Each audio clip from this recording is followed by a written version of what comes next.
Alright. Prise de mesure, porte patio, les gars. Quand même assez simple. Comme toutes les autres vidéos, dans le fond. Porte d'entrée, porte patio, on prend les mesures à l'extérieur de la maison. Tout court. Alright. Dans cette porte patio-là, on a une petite particularité. Mais je suis content qu'on l'aille parce que je voulais justement que vous le voyiez pour être capable de comprendre quoi faire quand cette situation-là arrive. Alright? Donc, on a une porte patio ici que il y a un soufflage et que ça vient couvrir une certaine partie plus grosse que ce qu'on voit habituellement sur les autres portes patio. Les autres portes patio plus standards qu'on va voir chez les autres propriétaires, ils vont avoir une petite lip ici qui va venir dans le fond recouvrir l'entièreté du cadre du porte patio. Et puis, dans cette situation ici, on a un soufflage qui est beaucoup plus large. Donc, à ne pas... Il ne faut pas se mélanger, OK? Ce que je vais expliquer est bon pour tous les standards de mesure hors tout pour les portes patio. Alright? Donc, la première mesure que vous avez besoin, c'est la largeur. La largeur se calcule ainsi. Mesure hors tout, OK? Jamais mesure exacte qu'on parle. On parle de mesure hors tout. Beaucoup plus simple pour les entrepreneurs de faire des évaluations à partir de là. La mesure hors tout pour cette porte patio, elle se fait de brique à brique, qu'on appelle. Mais ici, cette particularité, elle est différente. Donc, j'ai 70,5. Et comprendre que je prends à l'intérieur du soufflage blanc et à l'intérieur du soufflage blanc à gauche ici aussi. OK? Ce que je vais écrire, ça va être brick to brick 70,5. OK? Parce que c'est ça la mesure. Je vous explique. La porte patio, dans le fond, vous allez bien voir, là, vous pouvez zoomer peut-être. La porte patio ici, dans le fond, elle vient être installée à l'intérieur de ce soufflage-là. Okay? Ce qu'on va voir chez d'autres propriétés, dans le fond, c'est qu'il va y avoir la porte patio, plus il va y avoir une petite lip, à peu près même pas un demi-pouce, qui va être installée autour, okay? Au niveau de la largeur. Puis, ce que ça va faire, c'est que pour vous, c'est super important que vous preniez la mesure brick to brick.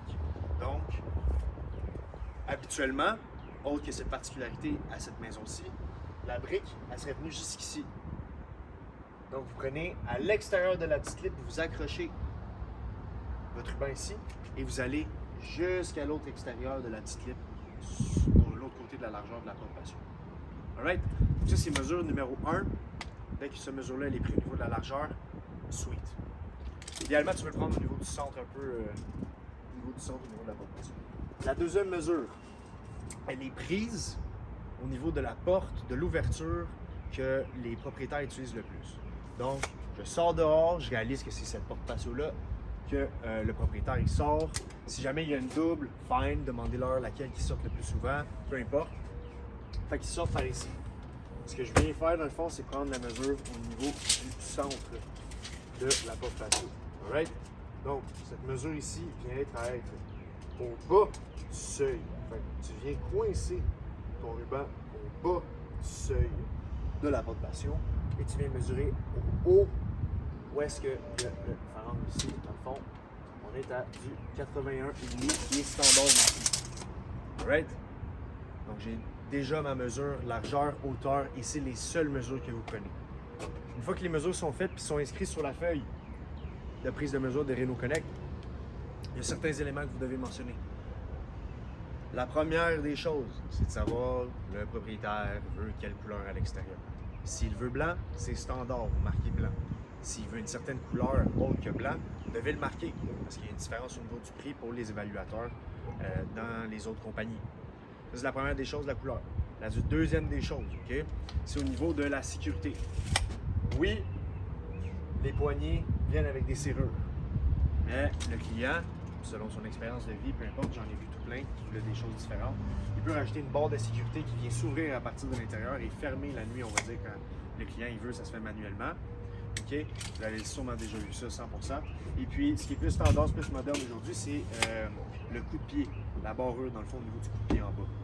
Fait que c'est vraiment à l'intérieur, une genre de pioche là, qui rentre dans un trou. Quand même assez simple, ça fonctionne bien aussi. Right?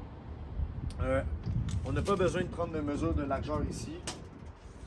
C'est une porte patio qui est au niveau du rez-de-chaussée, donc 10 pouces, au niveau de la largeur du mur de revêtement. Et puis, autre chose qu'il faut mentionner aussi dans le fond, sur la feuille de prise de mesure, c'est brick to brick, la largeur brick to brick. Okay? Comme ça, les entrepreneurs ne se mélangent pas. Deuxième chose aussi à mentionner, la couleur. Troisième chose, quel type de serrure ils veulent rajouter si ce n'est pas de la poignée, de la serrure au niveau de la poignée. Vous allez prendre après par la suite une photo de la porte patio pour la rajouter dans le document. Super important. Alright? Ça étant fait, c'est pas mal juste ça que je peux vous dire. Au niveau de la technique que je vous ai montrée pour la prise de mesure de porte patio, ça ne change pas si c'est une porte patio qui est triple, qui est aussi la largeur peut-être de toute la façade arrière de la maison. Une porte patio qui est super haute, ça ne change pas. Alright? Très, très important. Le plus que vous pouvez donner comme information dans le dossier du client pour que les entrepreneurs puissent faire des évaluations après. Magnifique. Alright? Porte patio, c'est fait. Si jamais vous avez des questions, ben, on va les couvrir. Alright? Bon succès!